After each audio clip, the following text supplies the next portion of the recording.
زي ما سمعتوا كده في الفيديو ده، أهم فيديو ممكن تسمعه لو أنت خريج حقوق طازة.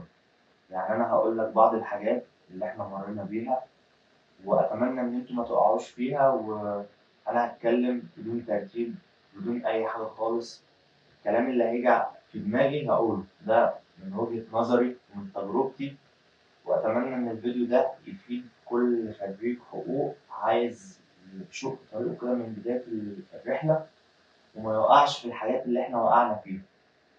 كلام هيبقى بدون فلتر، اللي هيجي من دماغي على طول هقوله. فبسم الله كده نبدأ. وأنا طبعا هسيب الفيديو ده بعد كده، ويعني مش همسحه، اللي عايز بقى يشوف أي وقت يشوف. بداية كده، أنا محمود علام المحامي، خريج حقوق المنصورة دفعة 2020. يعني زي ما احنا عارفين، أول ما بنتخرج بيبقى قدامنا فرص كتيرة. بيبقى قدامك النيابة العامة، النيابة الإدارية، مجلس الدولة، هيئة قضاء الدولة. بيبقى قدامك كلية الشرطة، بيبقى قدامك نقابة المحامين. فإحنا أول ما اتخرجنا بقى، لما لقينا الفرص دي كلها قدامنا، قلنا إحنا لازم نقدم في كل حاجة. يعني إحنا قدامنا فرص كتير قوي، فإحنا نقدم في كله، واللي يجي بقى من عند ربنا بعدين.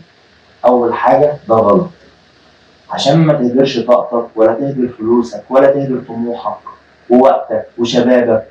وبيحصل مشكله بعد الحاجات دي، بعد ما تقدم في كل الحاجات دي، سواء بقى نيابه عامه، نيابه اداريه، هيئه قضاء الدوله، مجلس الدوله. بتقعد بقى مستني، بتقعد على امل ان انت يعني ايه، بتقول هتقبل، لا مش هتقبل. بتبني بقى احلامك واملك على حاجات معينه ومراكز معينه. فالكلام ده غلط. اول حاجه، يعني انا مثلا لما اتخرجت سنه 2020، اول ما اتفتح تقديمات كليه الشرطه، فانا قلت يلا قدم، مفيش مشكله عادي. قدمت، الحمد لله كنت في كل الاختبارات لاقط.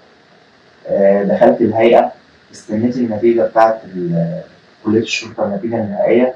للاسف تم استبعادي. في الفتره دي انا صرفت فلوس كتير، وكنت ماشي لوحدي، يعني مفيش حد كان بيساعدني، ولا حد مثلا كان يعني بيدعمني بأي حاجة غير طبعا أختي وأمي، ربنا يباركهم ليا. ضيعت 3 شهور كده طاقة أو حلم ومش عارف إيه، وقلت أنا لو مثلا دخلت كلية الشرطة هقدم برضه في النيابة والكلام ده. فالموضوع وسع مني جامد، وفي الآخر ما اتقبلتش. طبعا جيت النيابة العامة، النيابة الإدارية، هيئة قضاء الدولة، مجلس الدولة، قدمنا في كل الحاجات دي.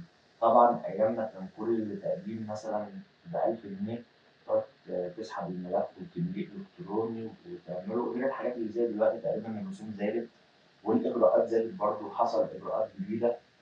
فالمهم إن إحنا في الفترة دي كنا بنطلع من تقديم نتحط في تقديم، وبنصرف فلوس ونطلع قيود عائلية ونطلع فيش وتشبيه، وكل شوية شهادات تخرج وبيان تقدير وبيان بالمواد الدراسية والكلام ده كله، كلها مصاريف. يعني نفس الورق اللي انت بتقدمه في كل جهة بتقدمه في كل حاجة، غير بقى ان انت بتجمع بيانات عيلتك كلها في الدول اللي انتوا عارفينها دي. فانت يا ابني الناس، انت وهو، انت تقعد مع نفسك كده في الأول وتستخير ربنا. أنا عايز أبقى إيه؟ هل أنا عايز أبقى موظف، ولا أنا عايز أبقى إيه؟ حر نفسي كده وأشتغل لنفسي وأبقى رئيس نفسي كده. عز الله أعظم ورزق وأتم لله المغرب جدا. فالمهم إيه؟ أنت كده تقعد مع نفسك وتقعد مع أهلك وتشوف أنت عايز إيه، عشان توفر على نفسك المصاريف، توفر على نفسك الجهد، توفر على نفسك الطموح الزيادة اللي ممكن يقتلك، وفي نفس الوقت ممكن تعيش عليه كام سنة وفي الآخر تكتشف إن أنت لسه في مكانك. يعني أنا الغلطة بتاعتي اللي أنا غلطتها في البداية إن أنا ما ركزتش في طريق واحد. طبعا أنا لجأت للمحاماة في الآخر وحبيتها وهي حبتني، ولكن أنا في نفس الوقت اللي أنا كنت بقدم فيه الحاجات دي كنت بطلع كارنيه محاماة. ده أرهقني ماديا ونفسيا، وكنا في حرب في الأول يعني. انا كنت بقول ايه، انا هقدم علشان ايه، ما يجيش بعد كام سنه اندم. يعني انا قدامي فرصه، ليه ما استغلهاش؟ قدامي فرصه، ليه ان انا ما اقدمش زي اللي بيقدموا دولت؟ ما يمكن تظبط. بس القرار ده كان غلط. المهم لما اتفتحت تقديمات وقدمنا بتبقى موضة، يعني كل الناس بتقدم فاحنا هنقدم، احنا كمان هنخسر ايه؟ فكل الكلام ده غلط. في الآخر برضو لما أنا يعني ما اتقبلتش في كلية الشرطة قلت خلاص بقى أنا هخش في المحاماة وربنا يكرمني ويعوضني. وفي الفترة دي برضو كنت بجهز لتقديمات النيابة والكلام ده، فكل لما تيجي حاجة تقدم. واحنا كنا بقى لسه شباب صغيرين كده، كنا لا حول ولا قوة ولا معانا فلوس ولا معانا أي حاجة. فكان الموضوع مرهق ماديا. يعني أنا افتكر في النيابة العامة دي كان بيديك مهلة كده، يعني يوم كذا يوم كذا جامعة المنصورة هتقدم مثلا، جامعة القاهرة، جامعة مش عارف ايه. أنا فضلت لآخر يوم في النيابة العامة عشان ما كانش معايا تمن التقديم. يعني ربنا قدر ولطف كده وإن أنا قدمت عشان أحس إن أنا خلصت ضميري قدام ربنا وما ندمش بعدين. تمام؟ فدي كانت غلطة. أنت في الأول تقعد وتقرر إيه اللي هيحصل، إيه اللي أنت عايزه. طب أنا ميولي إيه؟ ميولي إن أنا أبقى موظف ولا ميولي إن أنا أبقى حر نفسي وأبقى محامي؟ المهم قدمنا في كل الحاجات دي، وفي الآخر طبعا النتيجة بتاعت النيابة العامة ومجلس الدولة بتاعت دفعتنا بتاعت 2020 طلعت. طبعا ما اتقبلناش فيها والحمد لله إن إحنا ما اتقبلناش. والفيديو ده أنا عامله مخصوص بقى لطلبة كلية الحقوق سنة 2024 اللي قدموا في كلية الشرطة. وفي ناس كتير منهم بعتت لي فيديوهات عشان أنا كنت نشرت بوست أخير عن تجربتي في كلية الشرطة وإن أنا دخلت المحاماة والكلام ده. أبدأ إزاي؟ أنا زي ما بقول لك، أول نصيحة فكر أنت عايز تبقى إيه؟ أنت عايز تبقى حر ولا عايز تبقى موظف؟ عايز تبقى موظف قدم في الحاجات اللي هما بيقدموها، هتلاقي كمان فوق الأربع هيئات: نيابة عامة ومجلس دولة ونيابة إدارية وهيئة قضاء الدولة. هتلاقي بقى إيه؟ السلك الدبلوماسي، وهتلاقي مصلحة الجمارك، وهتلاقي الرقابة الإدارية. هتلاقي بص أي حاجة في الدولة، أي مؤسسة أو منظومة في الدولة أو قطاع خاص أو قطاع عام، هتلاقي محتاج خريج حقوق يبقى شؤون قانونية. بص مفيش حاجة بتمشي في الدولة دي من غير واحد فاهم قانون في الشركة أو في المؤسسة، سواء بقى شؤون قانونية أو مدير قانوني أو أي وظيفة قانونية في المجال كله. يقول لك حقوق هي الدولة، هي فعلا الدولة، هي الأساس وهي النظام وهي كل حاجة. فأنت مطلوب في كل حاجة. فأنت بقى عايز تبقى موظف ولا عايز تبقى محامي حر؟ عايز تبقى موظف قدم في كل الحاجات دي. عايز تبقى حر خليك في المحاماة. لذلك برضو كان حصل تطور جديد في نقابة المحامين. قالوا إن القيد هيبقى ب4500، في الأول هيبقى فيه مقابلة. فالمهم يعني المصاريف بتاعت المحاماة كده هتبقى في حدود 10000 جنيه. وناس كتير اعترضت والدنيا قامت والدنيا مش عارف انتوا بتحبطونا، انتوا مش عارف ايه، طب احنا بقالنا سنة في كل واقف. لا، أنا شايف إن دي خطوة كويسة من نقابة المحامين ومن النقيب العام عشان يحجم العدد بتاع المحامين. غير كده أنت اللي يخليك تقدم في كل الهيئات دي ما دام أنت دماغك جايباك على المحاماة وحاببها. إيه اللي يخليك تقدم في كل الهيئات دي والحاجات دي والمصاريف اللي ممكن تتخطى ال20000؟ طب أنت ما تقدم في نقابة المحامين واكتفي بيها وهتبدع فيها وهتكون مميز فيها ما دام أنت حاببها. فانا قلت يا جماعه انا شايف ان المصاريف عاديه خالص. انت لو وفرت كل الكلام ده وهتلاقي معاك مصاريف تكفي وتزيد كمان، وهتلاقيك ماشي في المحاماه مرتاح. المحاماه اولا بتحتاج في البدايه صبر، وبتحتاج ان انت يعني افتكر نصيحه من استاذي استاذ حبش عبد الحكيم. قال لي جمله كده اول ما بدات ان انا افوق في المهنه بقى بعد سنتين كده. قال لي يا محمود، عشان تبقى محامي وعشان محدش يكسرك لازم تعين قرش على جنب. لازم يبقى فيه حتى لو 10000 جنيه على جنب عشان ما تقدرش أي حاجة، وعلشان يوم هيجيلك شغل ويوم و10 لأ.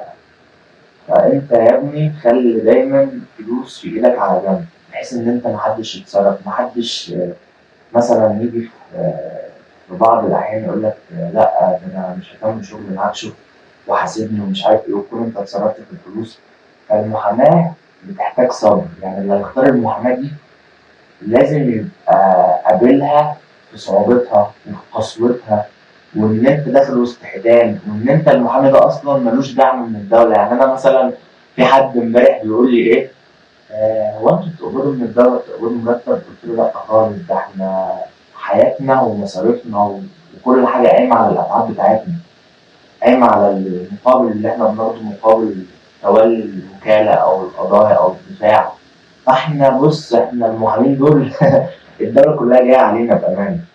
فيعني هتلاقي مثلا انت بتدفع ايجار المكتب بتاعك لو انت باذن الله ربنا كرمك وفتحت مكتب، هتلاقي ليه ايجار، ليه مثلا مصاريف ورق، مصاريف ملفات.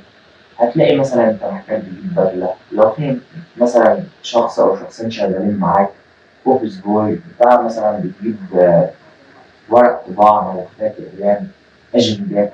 كل الكلام ده محتاج مصاريف. لو انت بتجيب بدله ليك كل فتره لازم تجيب بدله ولا حاجه، يكون لك مثلا كام جزمه على كام قميص على كام جرافطه. انت منظومه ماشيه على الارض. لذلك المحاماه تعتبر من اقصى المهن، من اصعب المهن.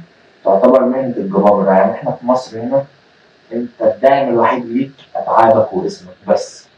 ولذلك الناس بتتعبك برضه. يعني الموكل اللي بيجي لك بيهبطك، بيفاصل معاك. يعني انا امبارح والله افتكر كان في حد بيركب لي يافطه على الكشاف بتاع اليافطه بتاعي، بيركبه لي يعني يا دوب 10 دقايق. بقول له انت مصاريفك كام؟ طبعا كان اخد مني شويه فلوس يجيب بها سلك ومش عارف ايه وبتاع. فخلص الشغل بتاعه قعد يجي تلت ساعه بالظبط او ربع ساعه. قلت له يعني اسعارك كام او امور يعني ولا تحت امرك؟ قال لي 200 جنيه في ربع ساعه. اديته ال 200 جنيه والله ما خسرت معاه، لان هو شخص دي من ده اكل عيش ما ينفعش تصبر فيه. على الصعيد الاخر قلت طب شوف يعني كل المهن على راسي. شوف عمل حاجه بسيطه بايده وصنعته وركب ولحم وعمل حاجات كتيره كده في وقت بسيط. قال لي انا تعبي 200 جنيه او شغلي 200 جنيه. انا اديت له بكل احترام وقلت له ربنا يرزقك. والله ما بحبش اصلا افاصل مع اي حد. صنايع على الله، واحنا يعتبر برضو ناس مهنيه على الله وده الشغل بتاعنا والاستشاره او القضيه دي اتعاب ودي مصاريف، وانا برضو ليا مصاريف في البيت.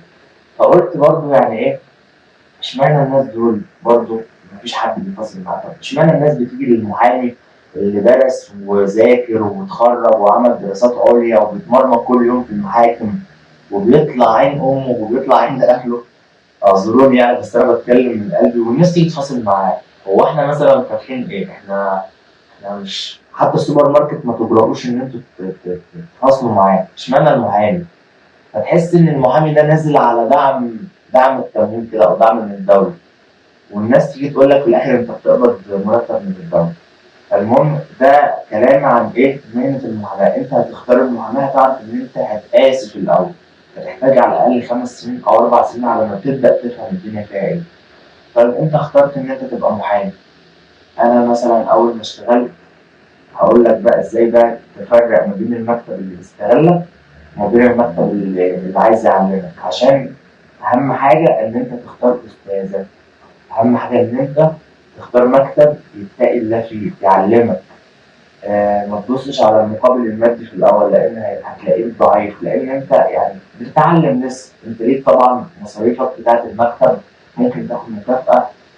مش بقى 1000 جنيه ولا 1000 ونص ولا الكلام ده، حاجة ترضيك بس ما تبقاش عشان ان انت هتخطب منها في الاول او الكلام ده، او تجيب منها بدلة او مش عارف إيه. لا هو يا دوب انت ايه هتمشي الدنيا بيها كده. هقول لك بقى ازاي اذا انت اخترت مكتب محاماه ازاي تفرق ما بين الراجل اللي بيستغلك، المحامي اللي بيستغلك وعايز يعلمك، او المحامي اللي هو قصده او المحامي اللي هو اقصد ان هو عايز يعلمك من اللي عايز يستغلك.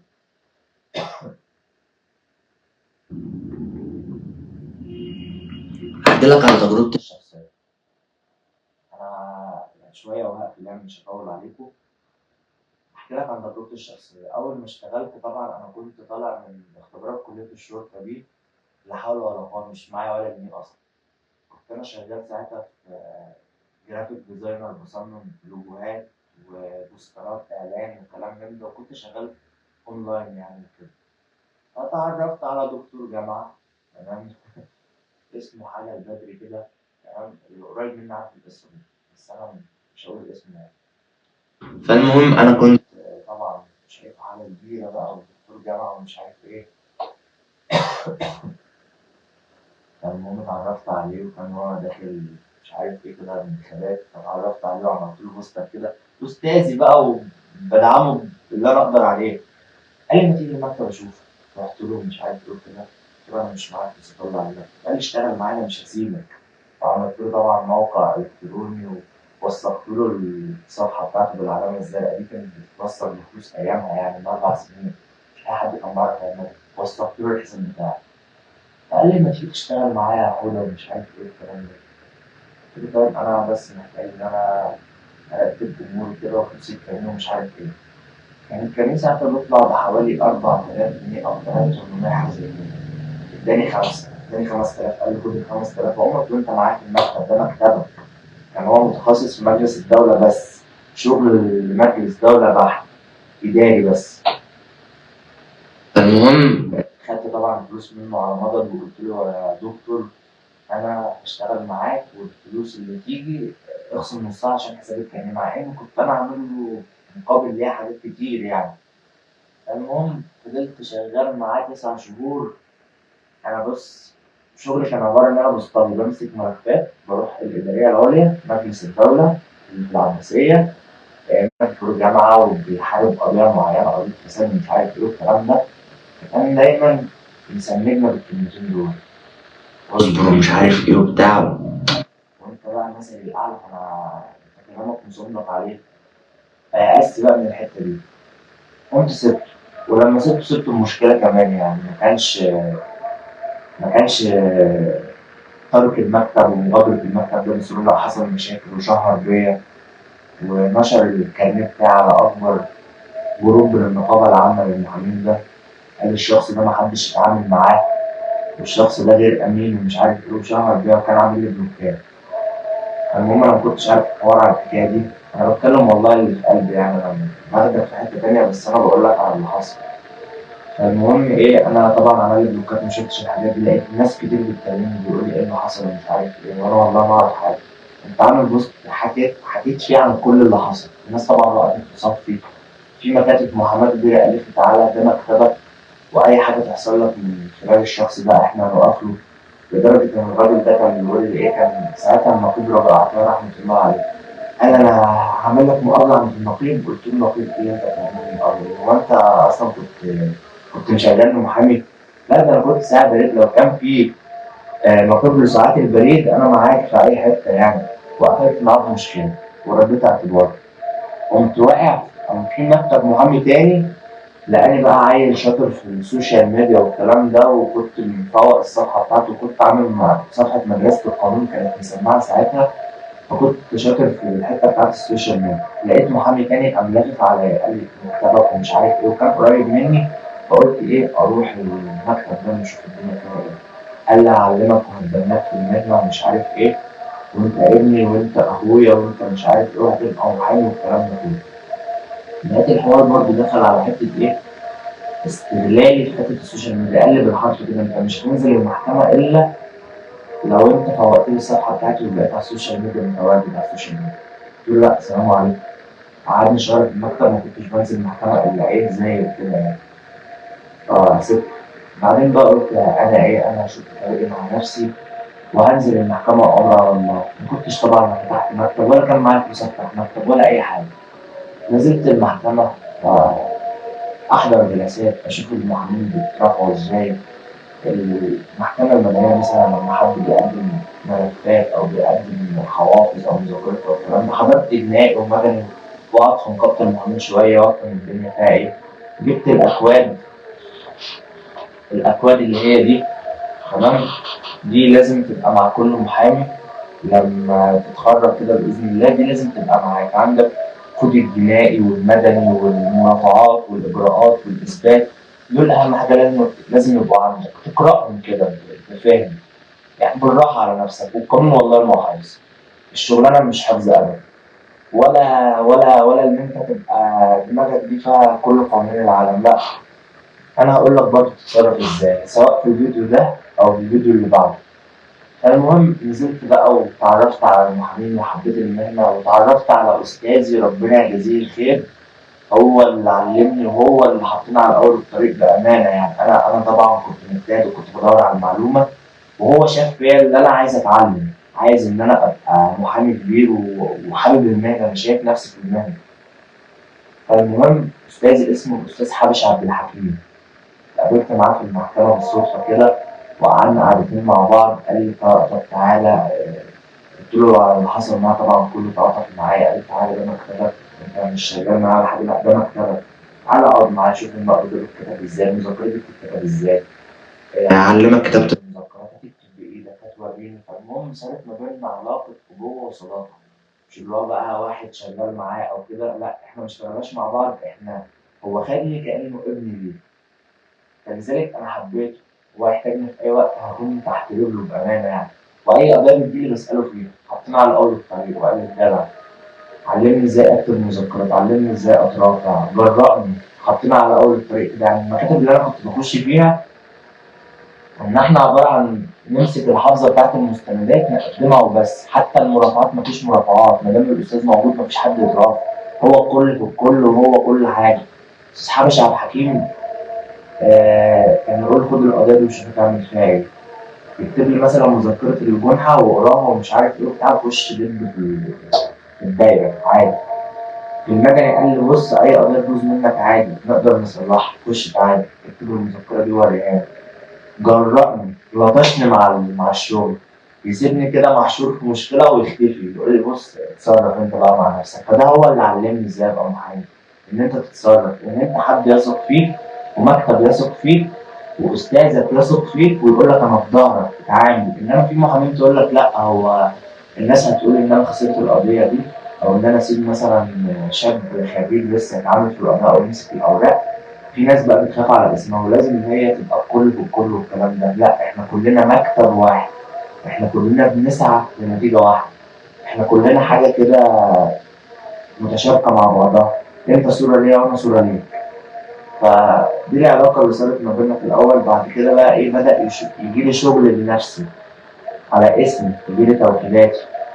الاستاذ حبش عبد الحكيم برضه لما كان، ده اللي انا شايلها له لحد الان بصراحه، اي صحيفه دعوه كانت تطلع من المكتب بتاعه كان يحط اسم عليها، اي توكيل ليه كان يحط اسمي فيه. فحسسني ان انا صاحب المكتب بتاعي. فلذلك انا بقيت بحارب مش مجرد ان انا واحد شغال في مكتب في البدايه او كده، لا ده مكتبي، ده اسمي. فهو قال لي انت ما تتعاملش لما ربنا يكرمك وتفتح مكتب، ما تتعاملش مع الناس اللي شغاله معاك كانها ناس شغاله عندك، او ان انتم محامين وانا المحامي الكبير وانا المحامي الصغير، لا احنا كلنا مع بعض، احنا اصحاب قبل اي حاجه، انت ابن وانا اب، انت تغلط وانا اصلح. فقال لي الاداره فن، والاداره بالفعل فن، ان انت ما تجبرش اللي قدامك ان هو يعمل حاجه غصب عنه، ما تعملش عليه بص استاذ، او ما تعملش عليه مدير او تقول له اعمل وسوي وتأمره، لا كل حاجه بالسياسه. افتكر برضو المكتب الاولاني اللي انا كنت شغال فيه كان بيزنقك في المواعيد. يعني مثلا كنت ابقى في بدايه حياتي بقى، اول ما طلعت الترجمه كده كنت بطلع من المنصوره الساعه 6 علشان احضر جلسه في الاداريه في الاداريه اللي هي في مجلس الدوله الساعه 9. كنت اركب المواصلات من المنصوره، وكان لازم يبقى في ايه بقى، لازم استلم اللي هي الشهاده بتاعت فرض المنازعات من وزاره التعليم العالي، واستلم كام بقى ايه، كام شهاده اللي هي بتاعت تسويق فرض المنازعات دي، ولازم اقدمها في الجلسه عشان احجزها للتقرير، او ان انا مثلا او اقدمها قدام المفوضين. وساعات كنا ما بنقدمهاش قدام المفوضين ونقدمها قدام المحكمه. فكنت بقى ايه شايل هم ان انا لسه هركب المترو واغير اتجاه مثلا لسعد زغلول وانزل اطلع الدور السابع في وزاره التعليم العالي ما جنب مجلس الشعب كده، وارجع اركب تاني من سعد زغلول واغير للدقي. كنت بوصل وانا خلصان اصلا، وانا تعبان، انا مش قادر اصلا. ساعة الجلسه تفوت ومش عارف ايه، ويحملك النتيجه بقى، يضغطك، هو ضغط. انا عشت في بدايه المحاماه دي 9 شهور ضغط، كنت ما بشوفش امي اصلا، يعني كنتش بقعد في البيت، هو حياتي كانت عباره عن سفر. فالاداره فعلا ان انت تخلي اللي قدامك يحب يشتغل وتعلمه، وتخلي اللي قدامك يكفر. هو انت خلقته، انت مفيش وقت اصلا تخليه يخرج او يرمم روحه كده، يرمم روحه، او ان هو يقرا او ان هو يمسك كود كده او مذكره او بتاع يتعلم فيها، ما كانش فيه الكلام ده. فده حاجه ملخصه كده ان انت تبدا في المحاماه ازاي، تختار المكتب ازاي، وباذن الله في فيديوهات لاحقه على على البث المباشر ده.